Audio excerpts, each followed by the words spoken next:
नमस्कार, सुप्रभात, बहुत स्वागत है आप सभी का NH 24/7 पर। आप देख रहे हैं खबर विशेष उत्तर प्रदेश और मैं हूं आपके साथ साधना पांडे। उत्तर प्रदेश की खबरों से हम शुरुआत करते हैं इस बुलेटिन की और सबसे पहले बात करते हैं योगी आदित्यनाथ की। उत्तर प्रदेश के सीएम योगी आदित्यनाथ से केंद्रीय वाणिज्य और उद्योग मंत्री पीयूष गोयल ने शिष्टाचार भेंट की मुलाकात की और यह मुलाकात मुख्यमंत्री के सरकारी आवास पर हुई है। बैठक के दौरान दोनों नेताओं ने ही केंद्र और राज्य से महत्वपूर्ण मुद्दों को लेकर चर्चा की और खासतौर पर उत्तर प्रदेश में निवेश, उद्योग और व्यापार को बढ़ावा देने के तरीकों पर विचार विमर्श किया है। पीयूष गोयल ने राज्य में निवेश बढ़ाने और व्यापार सुगमता सुनिश्चित करने के लिए केंद्र सरकार की योजनाओं की पहल पर और भी प्रकाश डाला है।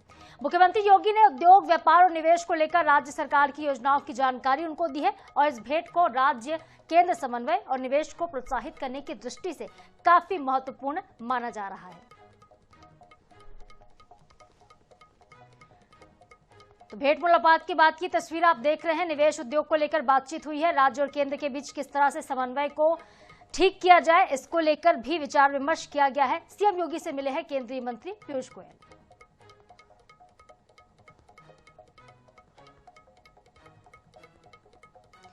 तो बता दें आपको कि केंद्र की योजनाओं की जानकारी पीयूष गोयल ने दी है सीएम योगी को और राज्य सरकार में किस तरह से निवेश को लेकर काम हो रहा है, ये सब कुछ बताया है सीएम योगी ने केंद्रीय मंत्री को।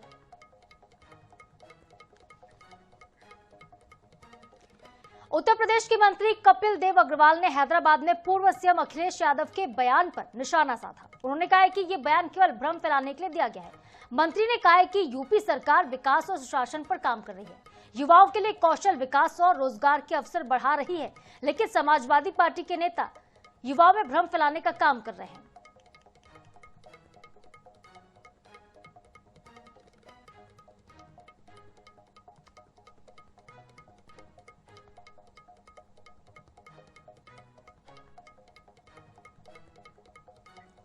इधर अयोध्या में श्री राम जन्मभूमि तीर्थ क्षेत्र ट्रस्ट की महत्वपूर्ण बैठक मणिराम दास छावनी में संपन्न हुई है।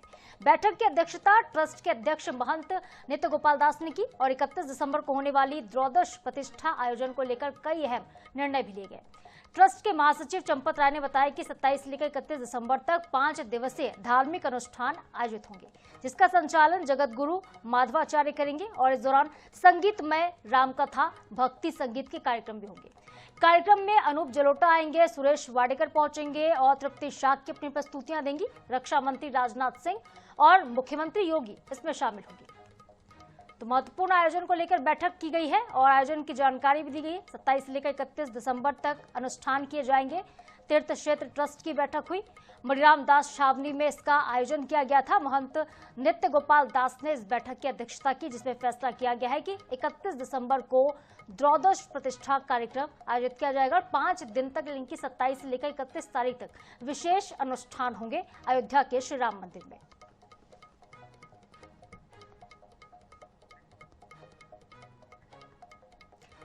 इधर मथुरा में सिने अभिनेता धर्मेंद्र की शोक सभा का आयोजन हुआ है। कार्यक्रम वृंदावन में स्थित श्री कृष्ण जन्माष्टमी आश्रम के सभागार में हुआ। अभिनेता और सांसद हेमा मालिनी ने पहुंचकर शोक सभा का नेतृत्व भी किया और साधु संतों के साथ ही राजनीतिक, सामाजिक, धार्मिक और फिल्म जगत के कई प्रमुख हस्तियां इसमें शामिल हुई और धर्मेंद्र को श्रद्धांजलि अर्पित की है। इसके पहले हेमा मालिनी ने धर्मेंद्र की आत्मा की शांति के लिए मुंबई में स्थित अपने आवास पर गीता पाठ का आयोजन किया था।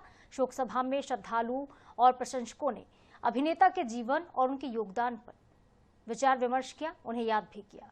तो धर्मेंद्र की शोक सभा एक और आयोजित हुई मथुरा में। हेमा मालिनी ने शोक सभा बुलाई। वृंदावन में स्थित श्री कृष्ण जन्माष्टमी आश्रम में ये कार्यक्रम हुआ है। तो लंबे समय से धर्मेंद्र बीमारियों से जूझ रहे थे। अस्पताल में वो एडमिट थे, फिर घर पर ही उनका उपचार चल रहा था। 89 वर्ष की उम्र में 89 के वो थे जब अस्पताल से डिस्चार्ज होने के बाद उन्होंने घर पर ही दम तोड़ दिया और अब उनकी पत्नी हेमा मालिनी की तरफ से मथुरा में शोक सभा का आयोजन किया गया।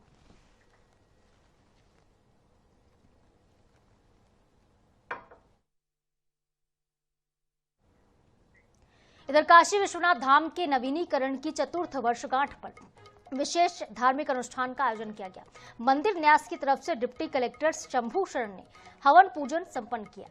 जैदी मंत्र और अति प्रति रथ मंत्रों के साथ ही विधिवत वैदिक अनुष्ठान हुए। 11 वैदिक शास्त्रियों की सानिध्य में हवन और वैदिक रीति रिवाज के साथ पूजन संपन्न किया गया। इस दौरान धाम की उन्नति, लोक कल्याण और राष्ट्र की मंगल कामना की गई। कार्यक्रम नवीनीकरण के 4 वर्षों को आध्यात्मिक उपलब्धियों का प्रतीक बनाता हुआ दिखाई दिया।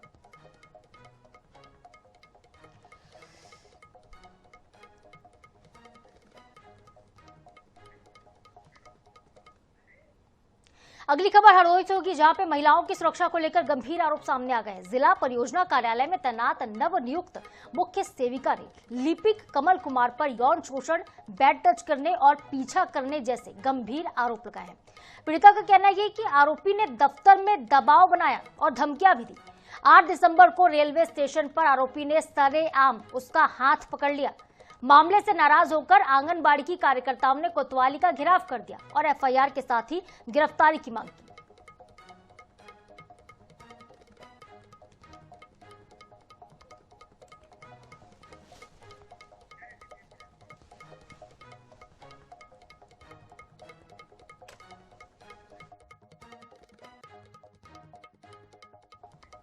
और काशी विश्वनाथ की एक बार फिर से बात करते हैं। धाम के नवीनीकरण की चतुर्थ वर्षगांठ पर विशेष धार्मिक अनुष्ठान का आयोजन किया गया है। मंदिर न्यास की तरफ से डिप्टी कलेक्टर शंभू शरण ने हवन और पूजन संपन्न कराए। जैदी मंत्र और अति प्रतिरथी मंत्रों के साथ विधिवत वैदिक अनुष्ठान किए गए। 11 वैदिक शास्त्रियों के सानिध्य में हवन और वैदिक रीति रिवाज से पूजा संपन्न की गई। इस दौरान धाम की उन्नति, लोक कल्याण और लोक कल्याण के साथ ही राष्ट्र की मंगल कामना भी की गई। कार्यक्रम नवीनीकरण के 4 वर्षों की आध्यात्मिक उपलब्धियों का प्रतीक बना।